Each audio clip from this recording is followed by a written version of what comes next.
This episode of Where Did the Road Go is brought to you in part by our Patreons. If you want to become a patron, go to wheredidtheroadgo.com. And now our show. Transmission start. Welcome to Where Did the Road Go?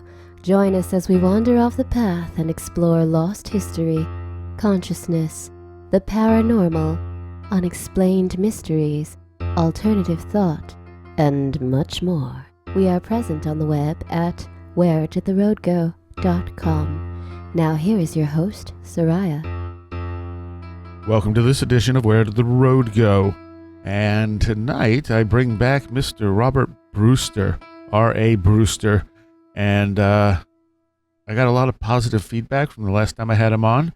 He's primarily a blogger who often writes about weird stories, weird cryptids, things like that. So this conversation goes all over the place. I mean, we just kind of go off on tangents here and there of things connected to the stuff we're talking about, and eventually swing back around. It's a nice, fitting type of format for a show called Where Did the Road Go? I hope you enjoy it. There's an extra segment I did with him for Patreons that will be up later this week. Also for Patreons, we're doing an AMA and a giveaway probably next week or so. All right. Other than that, I hope you enjoy this conversation. All right, Robert, welcome back to the show. Happy to be here. Yeah, it's been a little while. Too long, really. Yeah, I had hoped to have you on sooner, but here we are. And you have a collection of really interesting stuff for us. Oh, it's going to be a good night. And before we get started, why don't you tell people where your blog is if they want to find more of your stuff? If you're interested in some of the stuff we talk about in the episode and you kind of want to give me a check out on some more interesting cryptids, go to rabrewster.com. I update pretty regularly. There's been some lulls, but usually there's a couple of pretty interesting things to read. All right. You have a few years worth of stuff up there, right? Oh, yeah. So we're going to start with this place in the UK. Is that right? Yeah, Cannock Chase. And I am not familiar with this. And I love it when I don't know about stuff. I just stumbled across it not too long ago myself, and I was like, man, I never heard of this. It's basically, if you could imagine it, it's sort of like, you've heard of the Ulaanbaatar forest in Romania, have you? Yes. Yes, it's kind of like that, but in England. Okay. So it has just its plethora of paranormal activity. Dozens of weird sightings and strange things that go on pretty much regularly in there. Okay. You want to go down to some of the stuff people have experienced? I'd like to start off with a couple of sightings for the black-eyed children that have become a bit more prominent lately. Basically, people have started to see young girls, spectral, blackened eyes, moving all throughout the woods and coming up on the roads, trying to get up into people's cars. And what's neat about that is there's always three of them.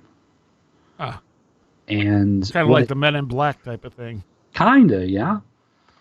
But it ties back to an actual murder that occurred in the 60s where a man named Richard Morris murdered and killed three girls in the Cannock Chase. And so it's a black-eyed kid / ghost story. It's really interesting because the first sightings didn't start until after he had been convicted of the murders. Okay. So that began back in the 1960s. Ultimately, what he ended up doing was going around and picking up young girls that were walking back and forth, either to school or to like their grandmother's house. And he would strangle them and leave them in the woods covered up under brush. And what was weird about this is he was supposedly a genius. He had like 120 IQ. But he took no steps to cover his tracks. It was almost like a spur of the moment kind of thing. Or maybe he was just a little arrogant about it. He was definitely not smart about it. Because his wife turned state's evidence, and the first thing he said when they said they had a witness, and he said, "Oh God, was it the wife?" Wow. And I'm like, my friend, you You have made some terrible decisions. Yeah, no kidding. So, just the 3 girls he killed? Yeah, just the 3. Well, supposedly. There's the only bodies that were ever found. Okay, so And, go on. oh, yeah, no, sorry. Basically, when he died in 2014, he was one of the longest serving prison sentences in England.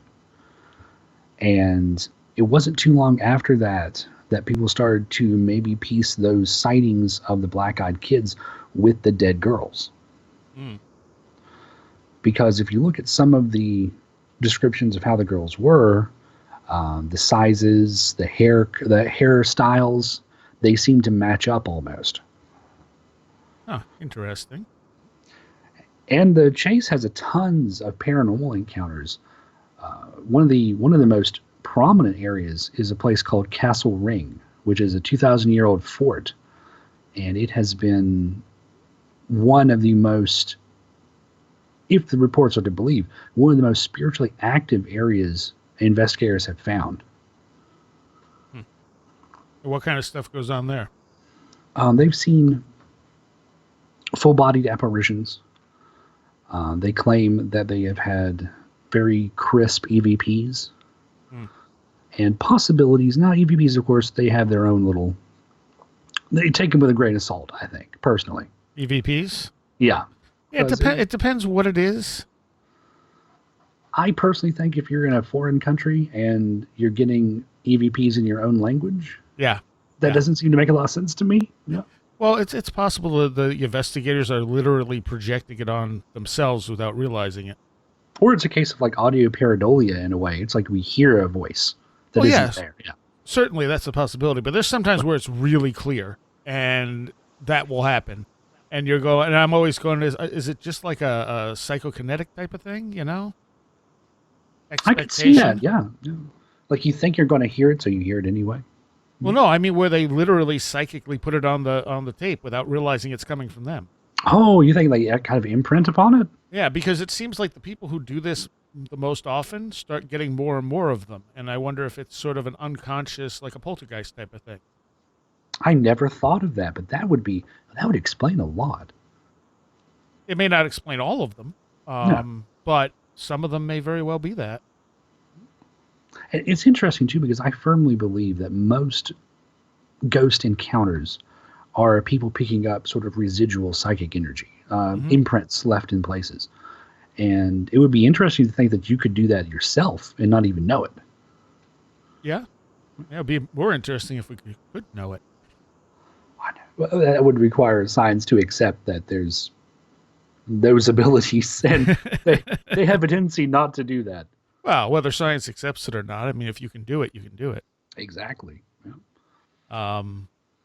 Okay. Well, what other type of stuff does this castle known for?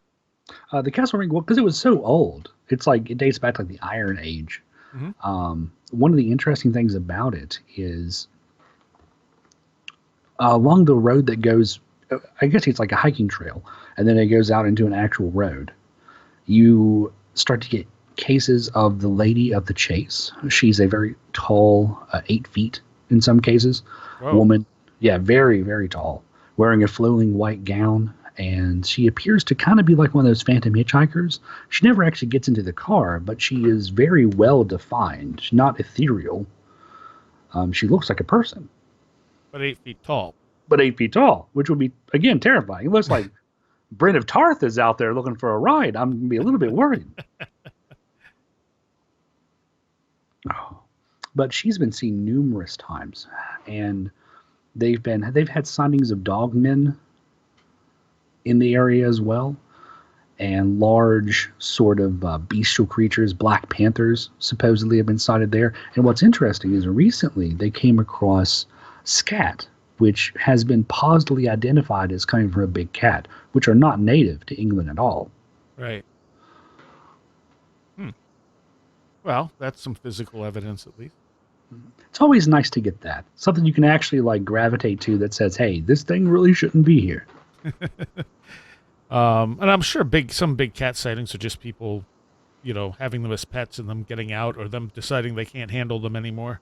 Well, London passed that law that says you can't have any sort of exotic creature as a pet without paying a humongously high fine. Yeah, but it doesn't mean people aren't going to do it. Oh, exactly. Or they are like, oh, I have to pay this fine. I'm just going to kick it out on the street. Yeah, that too. What was that guy that had like a line in Detroit, like living in his apartment or something?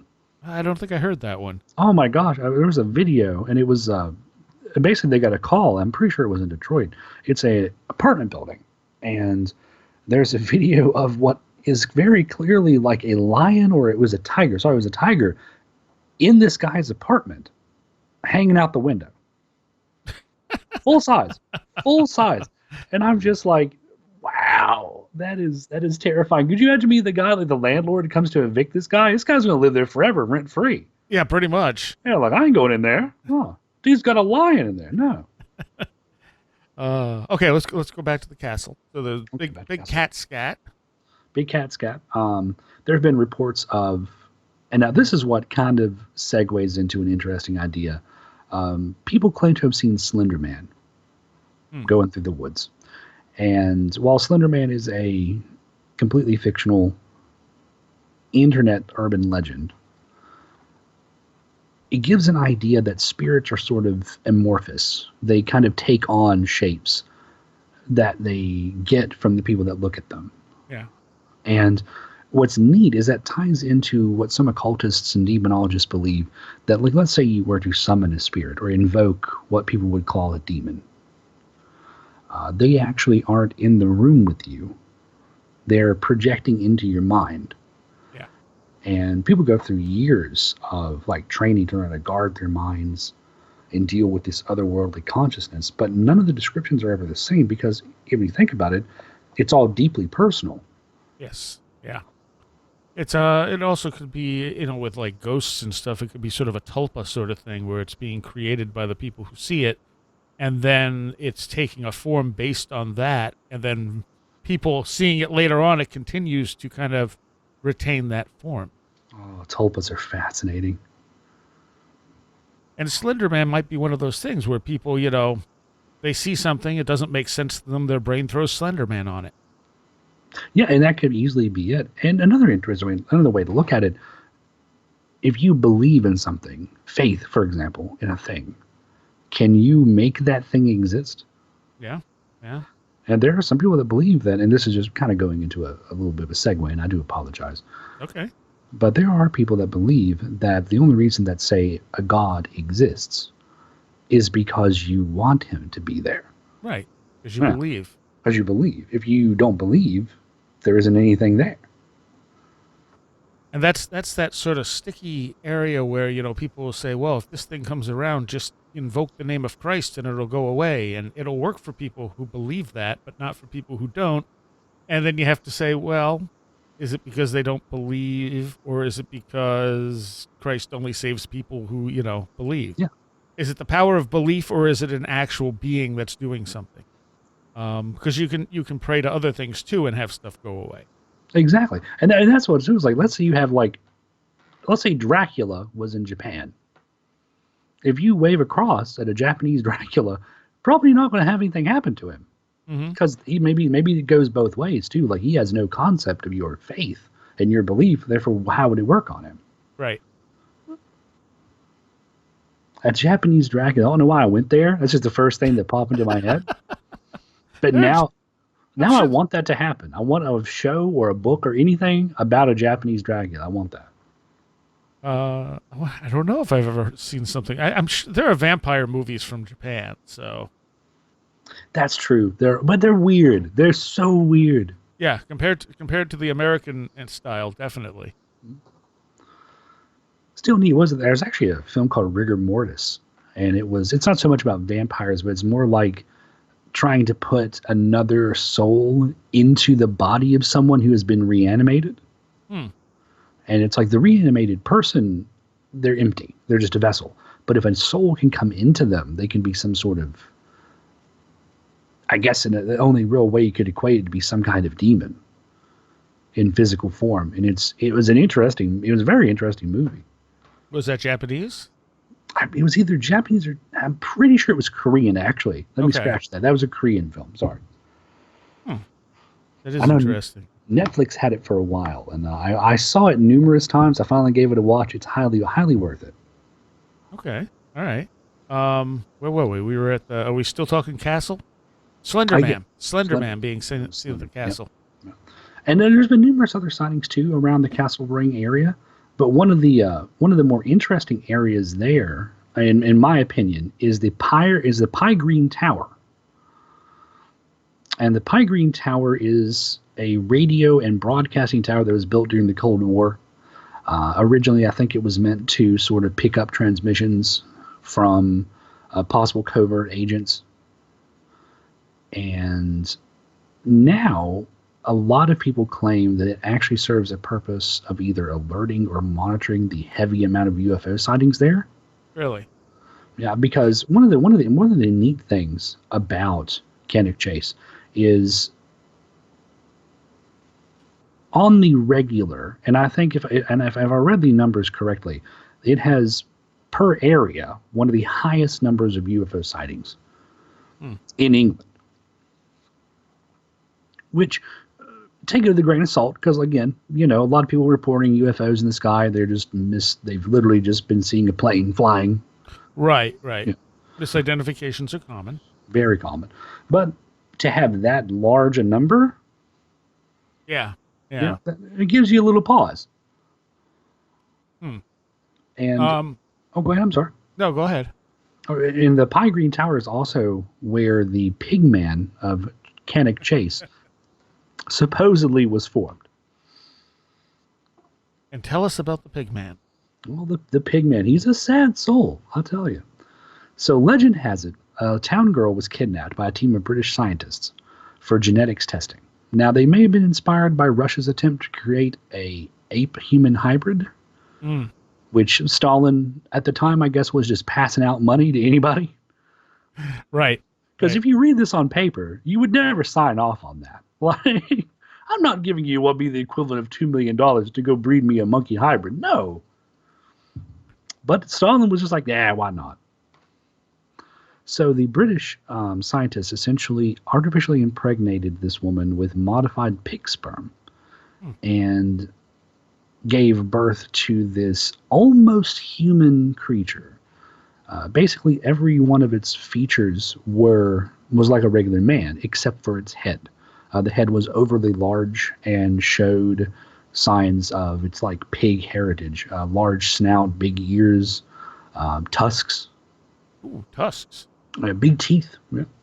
And eventually, it ran away, not because it was like wild, but because it was very upset with how it was being treated, and began to live in the woods.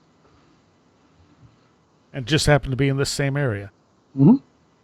Just happened to be exactly located around the Pie Green Tower.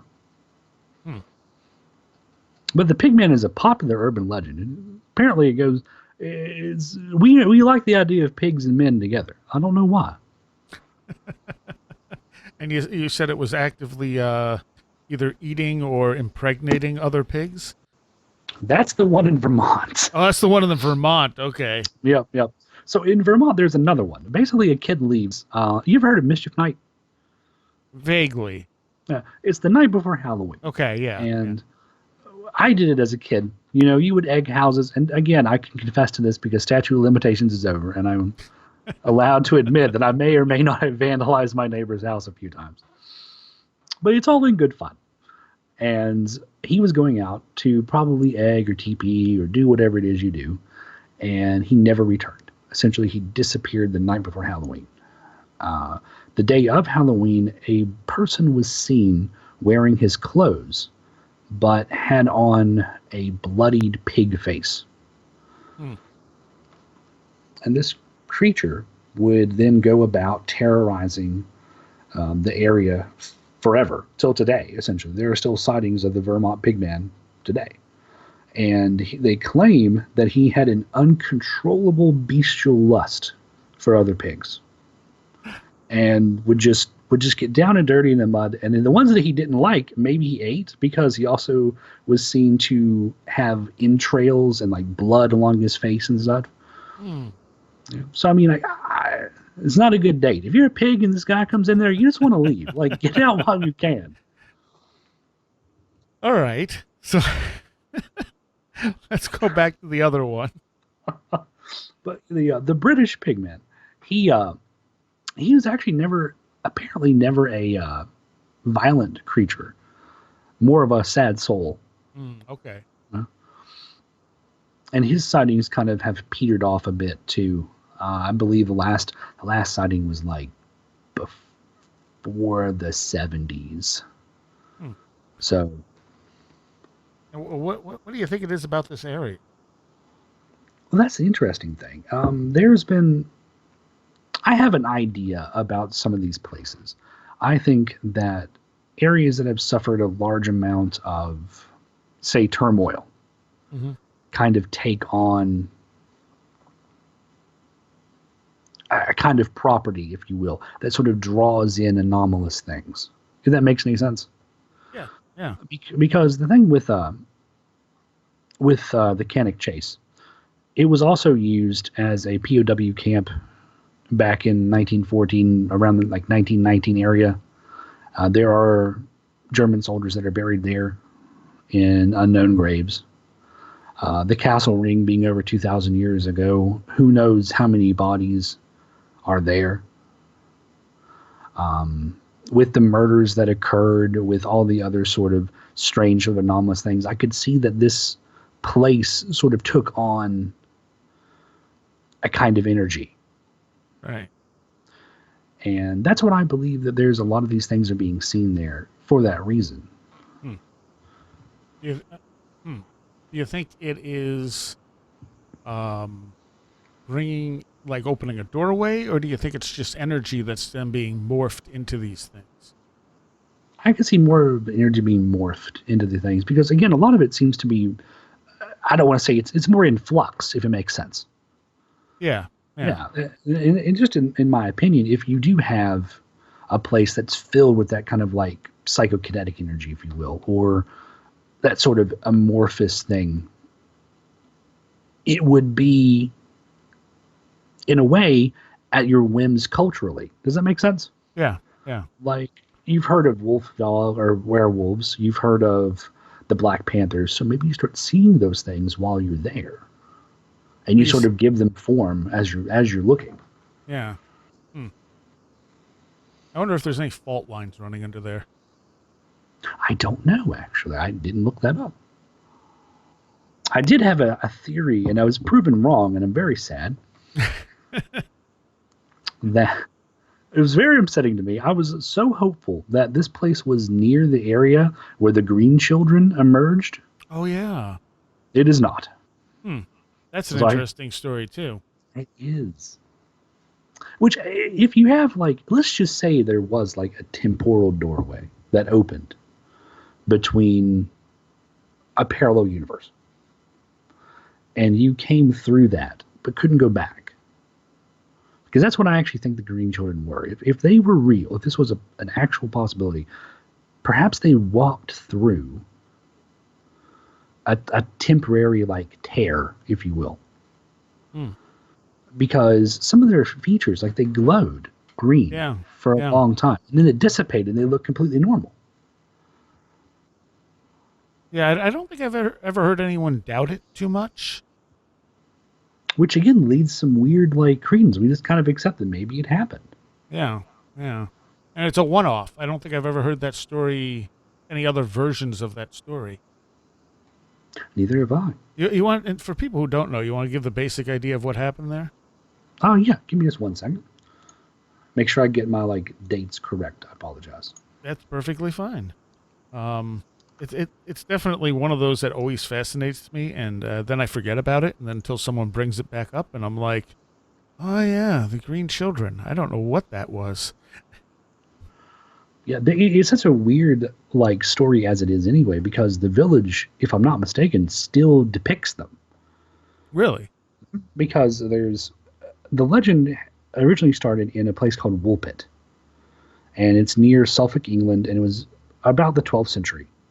And allegedly, these two children came up from a cave that was nearby, or kind of like a wooded area with a lot of rocks and crags.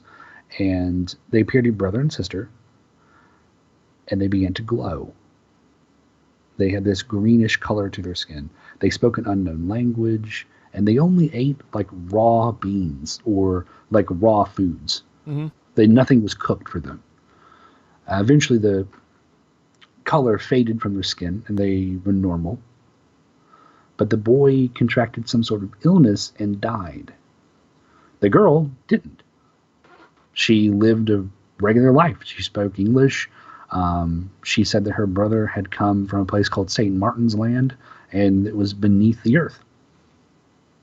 Now, that was like after a while, right? Yes, after she actually began to learn English and her brother had already passed away, she began to, I guess, acclimate to her new life. Yeah. But I wonder how it got named St. Martin's Land. You know what I mean? There could be a lot of poetic license to the story as well. That's true. That's true. Because most of the accounts come from... let me make sure I'm saying this correctly. I do apologize. The Chroniclum Aulichnum, which was written right around after that, right around the first encounters kind of occurred. And they were they were all rediscovered in the 19th century and sort of became this cultural phenomenon. In fact, the village in Woolpit actually has, if it's still there, a sign like above like the town's name depicting two green children. I did not know that. So they've embraced it, which is like the opposite of the Van Meter Visitor. The town basically buried that story. The Van Meter Visitor? Have I never spoke about that? I don't think so. We are going on a bit of a tangent if you're fine. Huh? If you're okay, I would like to go on to another tangent. Go ahead. So there was a town called Van Meter in Van Meter, Iowa, and it was a very, very small town. And if you go through the records, some archives at the time, you come across newspapers that depict a story about this earthbound, essentially winged dinosaur-looking creature that shot laser beams out of its horn that terrorized this town for the span of like 2 nights. And they called it the Visitor. And ultimately, the town completely buried the story. After all this was produced, they claimed that a doctor started to hear this sort of like rustling sound outside of his window. And this was all like Wild West Wild West kind of era. Okay. So if you start thinking there's rustlers outside your house, you would of course grab a gun. Yes. And he grabbed his gun, went outside, and discovered this overgrown winged creature that looked... What was Petrie from Land Before Time? Oh, I have no idea. Oh, one of those dinosaurs with... The name has eluded me. The flying trice. Oh, it's killing me. Anyway, one of the dinosaurs that flew through the air. Okay. Oh, like a pterodactyl? Pterodactyl, that's the one. Okay. Completely slipped. It looked like a very large pterodactyl, and it fired from out of its horn a type of red beam. And it would jump from building to building. It never actually flew, even though it had wings. And it stood about 8 feet tall. He shot at it, and when he hit it with his bullets, it made this sound of like a bullet hitting stone, and didn't seem to do any actual damage. The next night, it was seen again. This time by a guard for a bank who also shot upon it, and it seemed to just become more agitated. And that's what you want. Yeah, it's like you don't really want to make it angry because apparently it shoots lasers out of its head. The giant pterodactyl that shoots lasers, you're making it angry. So don't do that. Yeah. So they realized that this thing was coming from the mines, because ultimately a sharpshooter had followed it and had been tracking it after an encounter with the cop or the bank guard. And he tracked it back to a bunch of abandoned mines, which they then sealed, closed, until the screams that they could hear coming from it after they had sealed it stopped. And from that point on, nobody talked about it. Wonder if anyone ever unsealed that mine. I actually attempted to look up its location, and from what I gather, it is just completely covered up at this point. That's because that would be a very interesting story if someone were to, say, unseal that and discover the bones of this creature. I'm sure it would be inconclusive. It usually is. Yes. Well, we don't know what kind of bones they are, but they're definitely bones. I have no idea why pterodactyl eluded me, by the way. That word just... I thought you were looking for a character name, and that's why I said I don't know. I went back to my childhood, to Land Before Time, and I could remember the tiny pterodactyl named Petrie, but I couldn't remember what it was called. And I've never seen it, so I have no idea. Oh, you have to watch it. It's formative. And you would think, just as far as like doing a, bringing in people to the town, you would want to have a legend like that. See, that's what I mean. Like, say Woolpit embraces the Green Children. It would be essentially, if you're that kind of person who enjoys these sort of stories, this would be a place you would like to go. Right. Just like with Point Pleasant. Point Pleasant embraced the Mothman, and it's considered a cryptid mecca. Right. But Van Meter buried the story. You had to look through. The person that eventually uncovered it said they had essentially never heard of it at all and weren't even looking for it. They were going back through archival records for something else and just stumbled across this insane tale. All right. So how did we get here? Let's see. We went through Green Children, and before Green Children, we were actually on the idea of why Cannock Chase is the way that it is. That's what it was. Right, because you were hoping that Cannock Chase and the Green Children lined up. And they did not, sadly. The Green Children one is interesting because it is a one-off. You don't got other variations of it from other places. It's very unique. Yeah. So that's because you'll get those stories like the Crybaby Bridges. Remember if that's the right name for them. Is that the Bunny Man one? I think it's I don't remember the stories. I know I've done a show on them, but it's been a while. I think it's where you hear someone scream or something when you're on the bridge. But I mean, you get a lot of these tales that yeah. I know what you're talking about. And they kind of like go across, and you get different variations in different areas. But then you get stuff like the Green Children, and there's one. Right. And to me, that's kind of like, okay, well, maybe there was something to it. Maybe people didn't think to try and replicate it. Or, in ghost encounters, I mean, people can turn whatever into whatever they think it is, whereas with the Green Children, they were children. It's too original, yeah. It's not a matter of going into a place and thinking you saw something.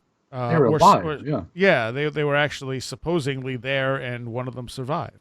So I know I've heard that used as an idea of it could be from an inner Earth. Now, the inner Earth idea is always fascinating because the theory that if you look at the idea of a subterranean world, if you start looking at like cave systems and all these different things, so many cave systems are actually combined or connected that you could almost believe it, in my opinion.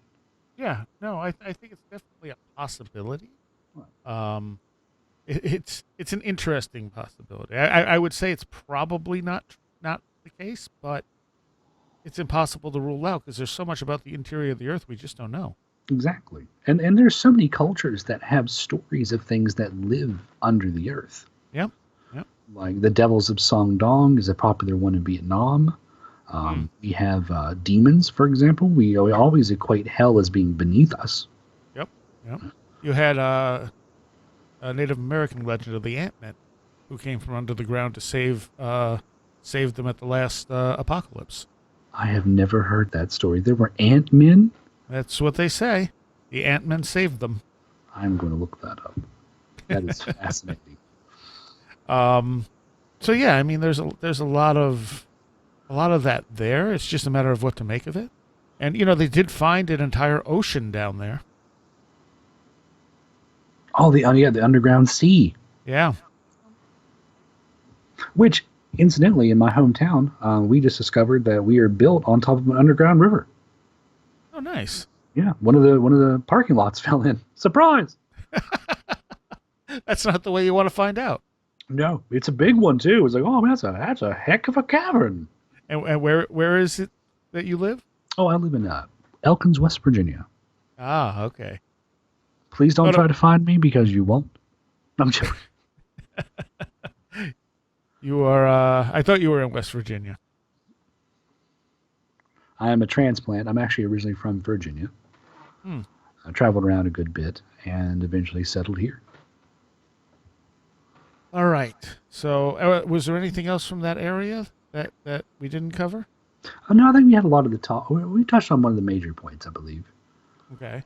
You want to move on to one of the other weird little stories you've Well, how much would you feel about laughing? Yeah, I if you're going to the one I think you're going to, definitely go ahead. Okay. I'm gonna preface this one by saying that I personally do not think that this being exists. However, I do think it is the best way to get a person to vote I have ever heard of. And I'll explain that in a second. Basically, the Popabawa is a creature, a shapeshifter, that exists somewhere near Tanzania, Africa. Weirdly enough, it shares similarities with the snallygaster. Have you ever heard of that creature? I think so. I did one of my creature features on it not too long ago. It was basically a one-eyed, long-winged, bat-like body. And the Popabawa shares almost every similarity with that. Except, unlike the snallygaster, the Popabawa invades your home and sexually assaults you if you don't vote during the election period. And where is this from again? This is from Africa. Okay. Tanzania, Africa. And the best part about it is not only have you been horribly assaulted, but it makes you promise that you will tell people what happened to you because you didn't vote, or it will come back. That is awesome. It is. It is just like you could say it's a real one-eyed monster. It's just not good. So is it people actually report encountering this, but it's probably, you're thinking, planted stories just to push the vote? That's what I would hope it is. Either that or there is like a very messed up Batman going around. Well, it could also be a legitimate paranormal thing, and they're interpreting it that way. Well, it's true. There is every chance that it's like a very aggressive incubus of some sort. Sure. Yeah. I won't rule it out. But like we were talking earlier with Slender Man, I mean, maybe someone wisely went, people are encountering this thing. Let's say it's because they're not voting. Oh, no, that could be a good spin on it. Like, just add the voting thing to it. Like, it's actually doing it, but it's like, actually, it's doing because you didn't vote for me during the election. Exactly. It wouldn't work here because people are too skeptical. True. And we don't vote anyway. Yeah.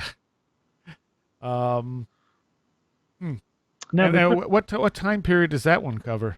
This is current. Oh, okay. All right. Now, another interesting idea. If the Popabawa might be real, let's just say that it is an actual creature. Very few creatures are motivated by mating with human beings. So the concept of it possibly being a sexual ghost, and I use that term a little bit loosely because it sort of includes the idea that an incubus or a succubus exists or is a creature that derives its energy from sexual intercourse. Right. What a strange shape to take. I mean, a one-eyed Batman is not exactly what you would consider enticing. Well, maybe they need the fear and the. Well, then you need to leave Tanzania, Africa. Like, you just need to get out. Don't bother voting. Oh, yeah, that's a weird one. I've never heard of that one. It was actually featured, I think, on a episode of Destination Truth. Was it really? I'm almost 100% sure. See, Huh. I'm a big fan of Josh Gates. Say what you will about the show. The man's a showman. Oh yeah, absolutely. He sells it. And I don't know that I've ever watched. Is that the latest one he's done? no, this one was one of the older ones. Okay. Pretty The, sure. the original series he did was Destination Truth, right? Right. That's the one that Okay. he left I watched. to go do the new stuff. Okay, I know I watched one or two of them. It just didn't really do much for me. I binge watched them. Like I would sit down and find them online and just literally watch them back to back for hours. What? Okay, let's move on to the next weirdness. Okay. Now this one is probably one of the stranger, if we're going to kind of move away from cryptozoology for just a minute and go into the realm of alien encounters. One of the more interesting ones I've ever come across is the Voronezh aliens. Okay. And I'm pronouncing that possibly wrong. It's Russian, but it appears to be Voronezh. Okay. And to me, it is so unique because most alien encounters that you stumble across happen in rural, sort of remote areas, isolated kind of places. You rarely, if ever, have one with so many witnesses and in such a big place, because Voronezh is a town of about 1 million people. Okay. And What- this, oh, I'm sorry, go ahead. What you said? It's Russian. So what part of Russia is it in? If I'm not mistaken, it's, give me just 1 second. Liberty Park. It's about 30 miles out of Moscow. Okay. And it happened in 1989. So it's fairly recent. I was alive when it occurred. Right. Not giving away my age. I won't tell you how old I am. But the event occurred in front of about 40 people in an area called Levrinsky's Park. And ultimately, a large gumdrop-sized ship began to fly around. And it would glow a bright red and was around 18 feet high. And it would just kind of zip around until people started to notice it. Then it disappeared. But then it returned minutes later. When it touched down, it landed near a group of children, basically playing some sort of sport. Stories are kind of mixed, soccer, football. They were just kind of having a good time. And they all froze to watch as the ship opened and this insane-looking creature emerged. It was very tall, long arms, immense feet, wearing bronze boots. The heads were very small, very stunted, and they had 3 eyes, 2 bright eyes, bright white, and one that was more on the center of the head that seemed to swivel and emit this red glow like radar. And Okay. 3 of them came out, and out followed a box-like robot. Essentially, the way it was described is it moved on like 4 legs and was shaped like a chest. Huh. They paid no attention to any of the people in the beginning. The leader started to make these loud sounds and sort of strange sign language, which put lights into the air, which came out of a contraption on his chest, and began to give orders to the other 2, which began to take soil samples. And one of the boys that happened to be watching all this occur let out a scream, like he was just completely terrified. The leader turned to him and fixed that glowing red eye in the center of its head onto the boy, and the boy froze. Just completely locked up. In that moment, everything disappeared. The ship, the aliens, all of it, just gone in the blink of an eye. That's interesting. It gets weirder. No sooner had maybe 4 or 5 minutes passed, but they were all back in the exact same position, except 2 of them had a glass tube which shot a beam of light that hit the boy, who began to slowly fade away, as if he was being erased from everybody's vision. They then returned to the ship and left. Once the ship left and was out of sight, the boy returned, seemingly unharmed. Okay, that's a unique UFO story. Yes, it's probably the weirdest one I've ever come across. How many people witnessed this? 30 to 40. Wow. And the children eventually grew up, and they, throughout the years, drew pictures, and the pictures did not deviate. Huh. So they had a very clear impression of what these things looked like. Yeah. Now, of course, everything gets scrutinized pretty hard. Well, sure. Scientists supposedly came and checked the area. A lieutenant admitted to seeing the spaceship take off.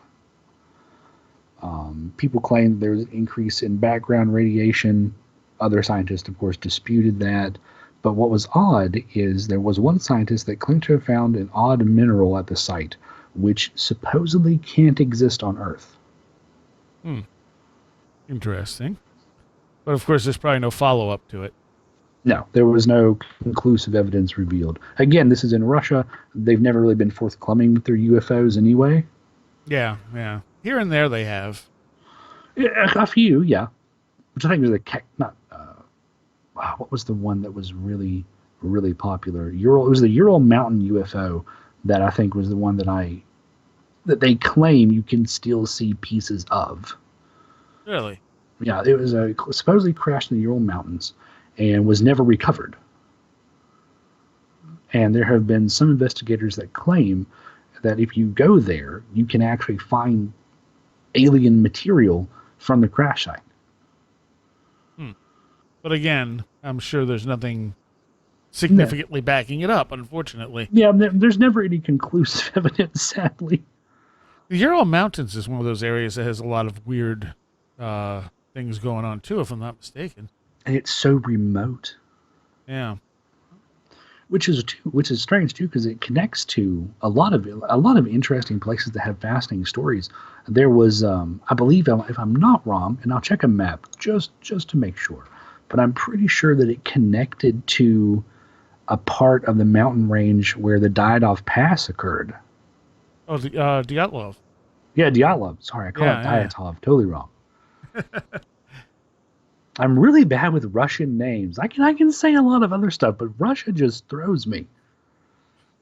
It's weird. It's the emphasis is different.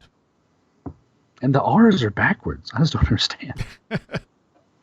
And I only know how to say Dyatlov because I've heard other people who do know how to say it. And I might even be a little bit off.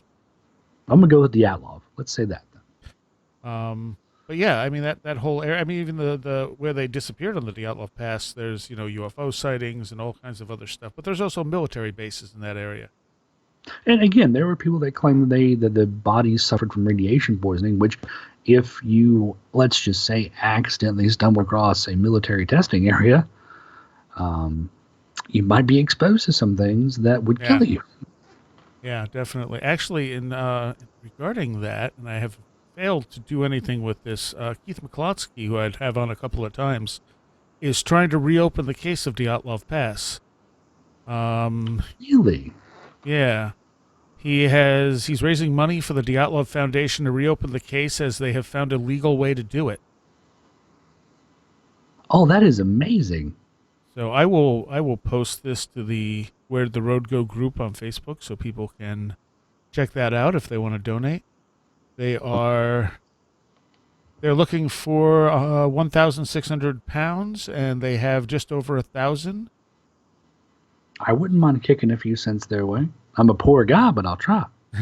So yeah, I'll post that to the I was gonna say Last Exit, the Where Did the Road Go Facebook page, so people can do that. I totally forgot about it. He sent it to me a month ago. Don't you hate when you sit down and you're like, man, I dropped the ball, guy. I'm so sorry. Time and I don't get along. I feel your pain. So I thought I would have said a couple weeks ago, but apparently it was almost a month ago now. So I will put that up so people can check that out. And that would be great if they can go out there and do some more research and get something a little more substantial as to what happened there. Oh yeah, just to go anyway and kind of make a pilgrimage, that would be fascinating to see where it all went down. Which I think interesting enough too. If I'm not mistaken, there was a documentary that came out not too long ago about a guy that claimed he had viewed the original prints from because they took still shots, they took photographs and everything while they're there. The campers did, and he claims that he saw in one of those pictures a Bigfoot-like creature. Yes, the supposed Yeti photo. The supposed Yeti photo, yeah. Yeah, they're definitely hard to figure out what's in those photos. It does look like a Yeti. I mean, if you look at the picture, or whatever, the picture that they showed, anyway, it has a very clear form.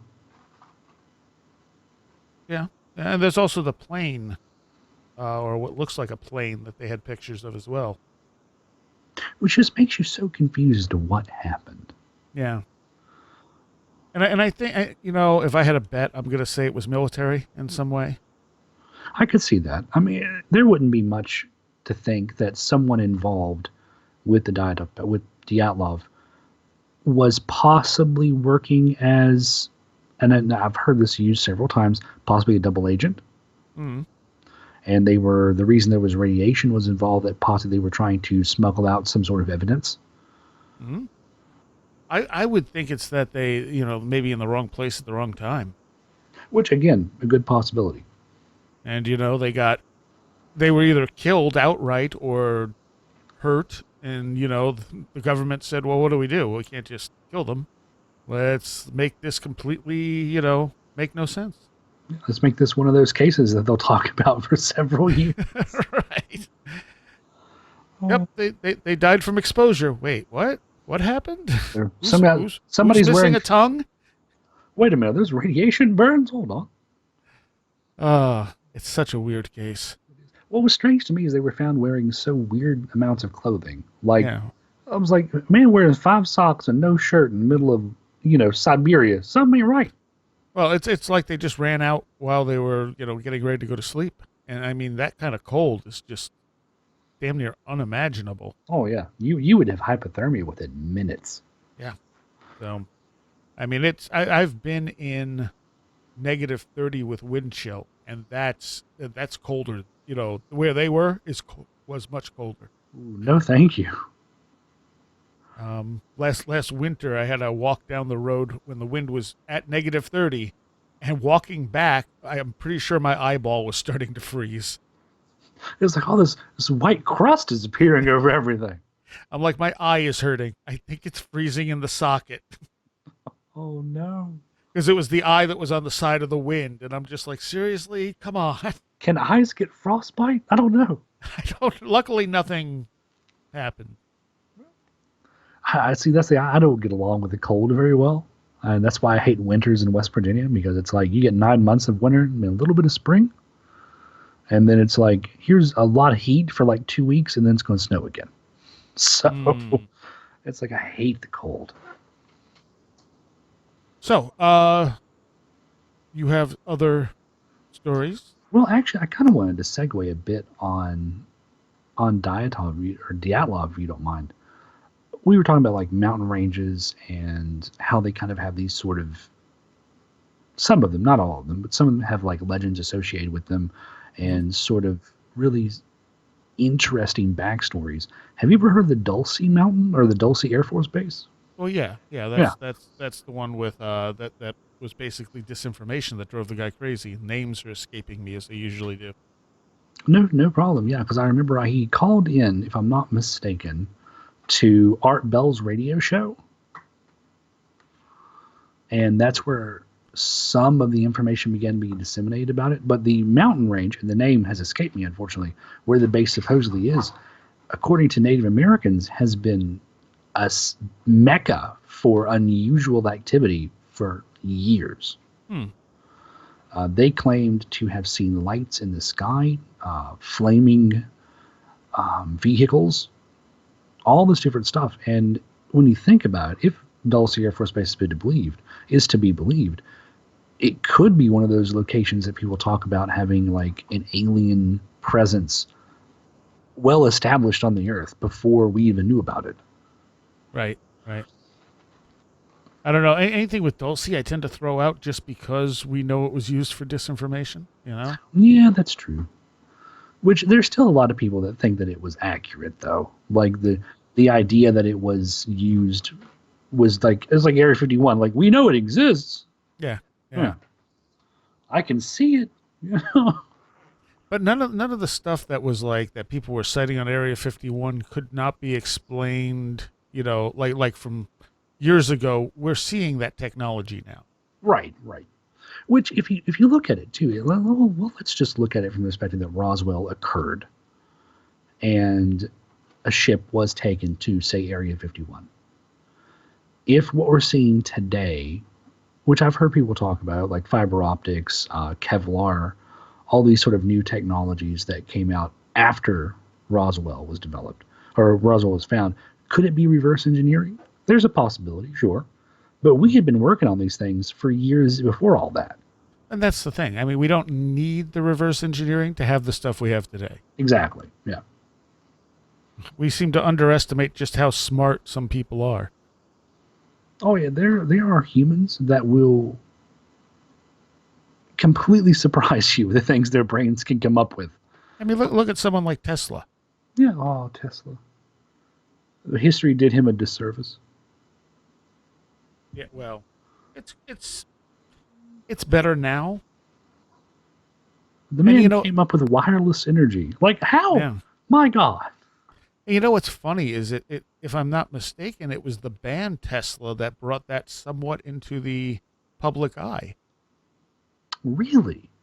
Because, I mean, I and no one I knew had ever really heard of Tesla, if at all, prior to the band. And then the band came out and they started talking about where the name came from and who Tesla was. And as far as I know, and I could be wrong on that, but as far as I know, that was like the point where it started breaking more into the mainstream because the band was so popular.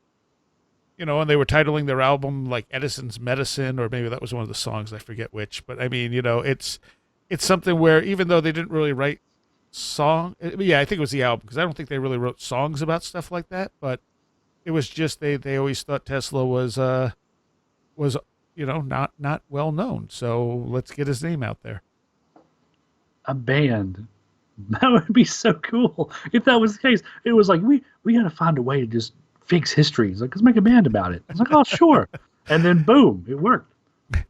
And then they got popular, and hey, people went, where'd you come up with the name? I want that story to be true so bad. I'm pretty sure it is. That is great.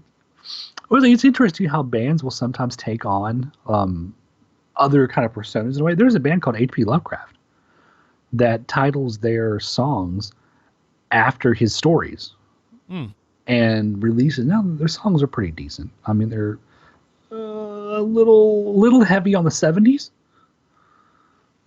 Well, yeah. But I thought that those kind of things are very neat to me. How you can see this sort of Zeitgeist in a way showing up in all kinds of different things. And Lovecraft's everywhere. We're gonna you myself and at least Lobo are gonna do a show sometime on Lovecraft. I cannot wait. I had one more person interested, so I'll say who that was once I confirm things. Okay. Because Lovecraft's had such a fantastic influence, and not in his time, but sadly, you know, the thing is with him, and it's like you can read his stuff today, and there is still as chilling.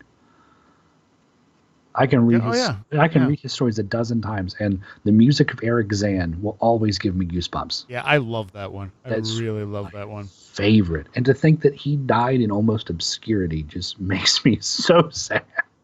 Well, and then part of it's because, you know, here he was working with these electrical ideas and these concepts, and you know, like everyone was all excited until they realized they weren't going to be making money off of it. Yeah. It's like, look, free wireless electricity. Wait, what do you mean free? You know? Wait a minute, use the F word. We need to use the money word. You know, he's sitting there trying to make the world a better place, and they're going, how are we profiting from this? I mean, the sad part is too. It's like, in the end, he had to know that it was just his whole work was almost in vain. Yes and no. Yes and no. Yeah. I mean, he's another. Again, people are doing stuff with it now. His name is out there more. We Eventually, don't. we'll get that. We'll take Edison out of the picture. Like we'll just remove him from the history. I mean, he did his own thing, but Edison was better at the marketing. True. Well, it's like with, and again, I'm gonna use a weird parallel. Disney. Hmm. Walt didn't create the first like moving cartoon. Right. Any of that stuff. He was the brothers out of New York, and he, however, was way better at selling himself and his product, Right. and that's how come you see him today as the mecca of cartoons. And even with modern computers, I mean, you look at Mac, and Mac has marketing down to a science, but they're not usually the ones actually innovating this stuff. It's other companies are innovating it, but Mac knows how to sell it. Right. Yeah. And I guess in a way, it's all about how you can if you can get the people behind you. That's all that really matters. Yeah. Yeah. All right. I think we have time for one more weird cryptid or story. It's up to you. Ooh, one more. I do have another idea. Okay. Okay, give me 1 second. I apologize. Absolutely. And we're talking with R.A. Brewer, or Robert. Brewster. And, Brewster. I said Brewer, didn't I? It's all right. Brewster, It's all right. sorry. I do like to make my own beer, so I was going to let it roll for a minute. I was like, oh, it's not so bad. Who has his own blog where you can find a lot of this stuff. And that's where? At rebrewster.com. Okay. And you have a pretty cool podcast, but I don't think you haven't done anything with it recently. Unfortunately, no. A lot of hiccups occurred with that. iTunes seems to hate me for some unknowable reason. Oh, well, because it's iTunes. Yeah. They just looked at me and was like, let's make this as complicated as possible. So I'm trying to get that sorted out. You had a really, really cool story on there. They're fictional. They're not like this, but you had a really cool story on there about a plant, which I don't want to give away, but it was a really unique and creepy story. Oh, okay. I'm glad you liked that, by the way. I liked that one a lot. That has stuck with me. Was that the first one? I believe so. Yeah. What's the name of the podcast? Dustland Radio. Dustland Radio. So people can still find that on iTunes. Oh, yeah. You can still find me. I'm on iTunes, Stitcher, SoundCloud. I'm on YouTube. Oh, okay. Okay. But yeah, that first story was, it was just like, wow, that is really messed up. It was actually, The Smell of Honey, if I'm not mistaken. And if you want to give that a check out, I do recommend it because I read that to my wife and she had a nightmare because of it. Nice. And that is my claim to fame on that. I finally spooked her. But if we're willing to do another quick cryptid, I do have one I just recently did called the Headless Men. Okay. They are fascinating because the concept of the Headless Men exists in numerous cultures, but it's more common in the Greek. And essentially what they're called the Anthropophagus. They're called the Bellamys. They're called all these different names. But ultimately, they are described as creatures that have they're men that have no head on their shoulders. Their eyes are on their chest and their mouth is on their belly. Really? Huh. And they're considered cannibals. But what it really is, the root of it, and I guess you call it like the dark heart at the center, it's more about how we dehumanize other cultures that we don't understand. Because the Greeks, essentially no one has ever physically seen one of these. All the stories were secondhand. They were all, my brother's second cousin worked with a sailor that saw this thing on an island. And it sort of spiraled from there. It's like a weird game of telephone. The stories just became more and more exaggerated. But what was neat is these descriptions survived thousands of years. Herodotus, a Greek historian, he first described them as man-eaters with giant maws on their stomachs.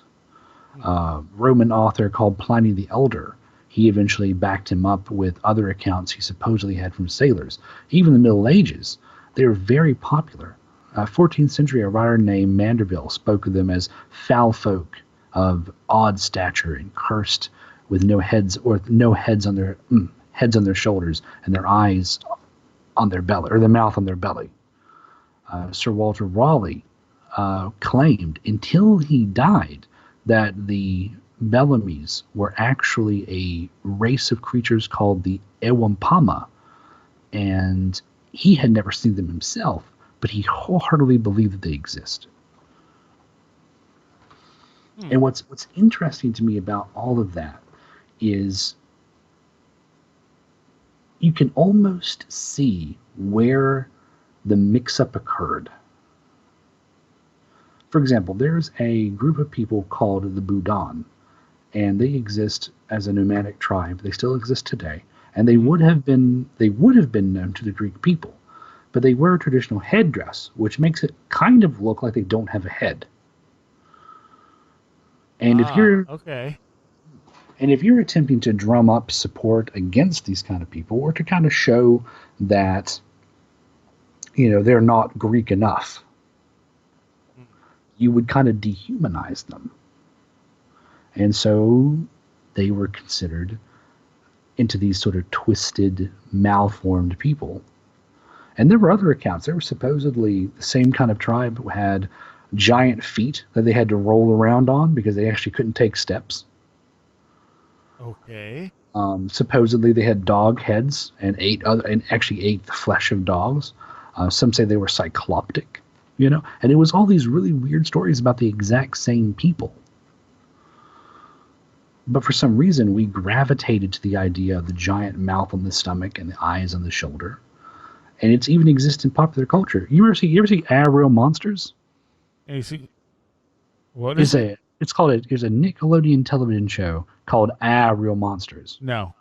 It was fascinating as a child because it actually pulled from different folklore to create the creatures. And one of them was a monster named Crumb, who had hands where like your normal head would be, and he held his eyes in his hands and had a mouth on his stomach. I think there's a Lovecraftian. What is it? Igolonak, I think. Oh, wait a minute. That sound right? Hold on. Because I know that the Shoggoths have many eyes. But what is that? Yeah, Igolonak has a fictional deity, obviously. But it looks like he has mouths on his hands, is what it is, but no head. Okay. Yep. Which, when you think about it, that would just be horrible. Like, let's just say you got like an itch on your knee, all of a sudden a clamp. Just the worst. Or a handshake would just be awful. I apologize. I try to throw these sort of like moments of glimpses into the terrible train of thought that goes through my mind at times.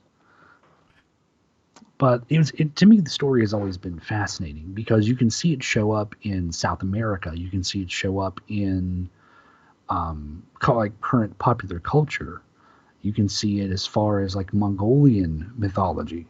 And it's very neat that this image of a completely regular person with just the features swapped has been is almost ingrained in so many different places. Yeah. And like we were talking about with the green children being a singular thing, this is one of those things you see spread out. So I wonder if it's a collective unconscious thing. Well, if you think about it, the idea that there's something like us but other, because there were other species of human while we were still like developing. Right, yeah. It could be a carryover fear from that. In a weird way. Yeah. Because we do love to assign human features to things. Oddly enough, it's things that scare us. I don't know why. But example would be Slender Man. We make him a dude in a suit. Yeah. Yeah. Well, I mean, that was a contest too. I know. I was actually not in time for that on the Something Awful forums, and I'm so sorry that I missed the birth of it. Because that would have been something to be great on the ground floor of. Yeah. Because Yeah. that just took the internet by storm. Yeah. It's absolutely crazy. And then, of course, you get that girl, or those two girls stabbing the other girl to get into the Slender Man's castle or whatever it was. Which is just not even part of the mythos, my friend. Like, No. Yeah. you need to learn to read, ladies. That was, that was mental illness connected to, mixed in with the mythos. Which is weird because you get a lot of that. You get a lot of people that suffer from some form of mental illness latching onto a fictional character. Yeah. And terrible crimes. Just terrible. Like there was that one guy, he believed he was a vampire to the point that he would actually mix up, like he would actually kill people, drain their blood, and create some sort of like slurry out of it to drink. But not because he Really? he didn't believe that he needed it in order to live. He believed that the vampirism was turning his blood into dust. And it would kill him if he didn't replenish it. Uh-huh. So he drank other people's blood to replenish it. Sure. Yeah. What's really sad too is you can't digest blood. Yeah. So he just would puke it back up and then be terrified that he's going to die. So he'd go and kill someone again. And it was just a horrible cycle. And how do those type of beliefs form, I wonder? I don't know. It may go back to the idea. We talked about this in our last episode, where blood is such a powerful symbol of life. Mm-hmm.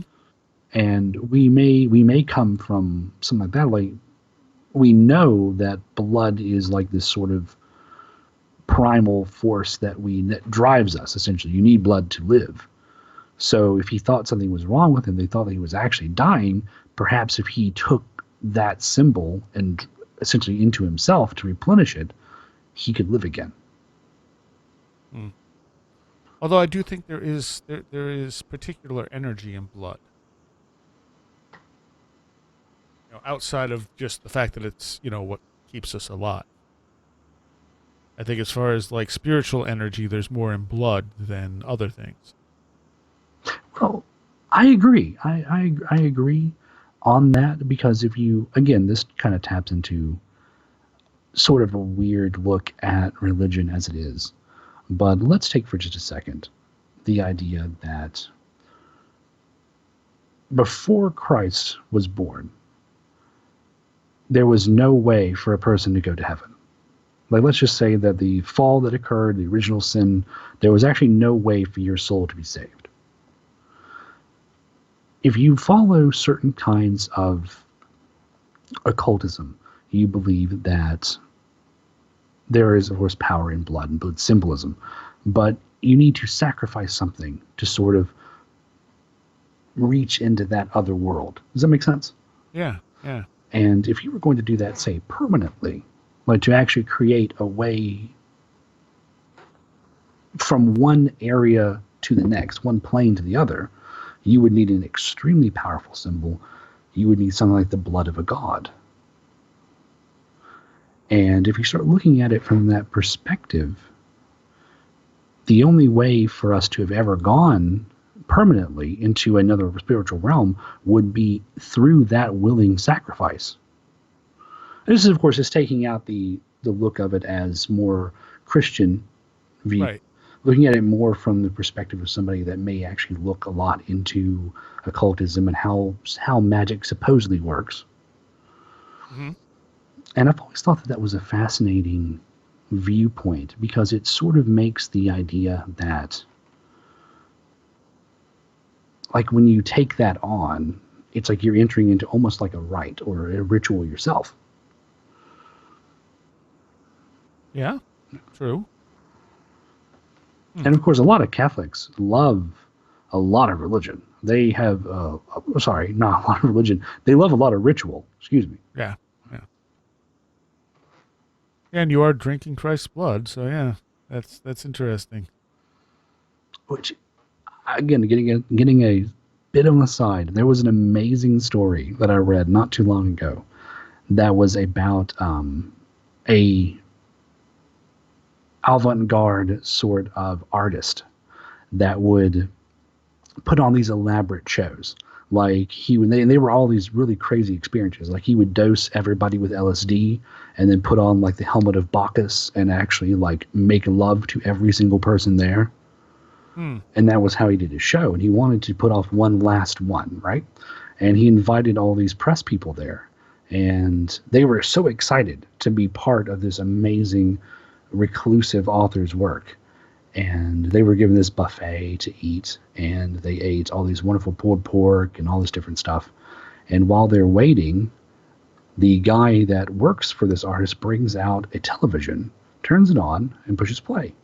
And it's the artist himself. And he says that, after that last show I did, I felt so close to the other side.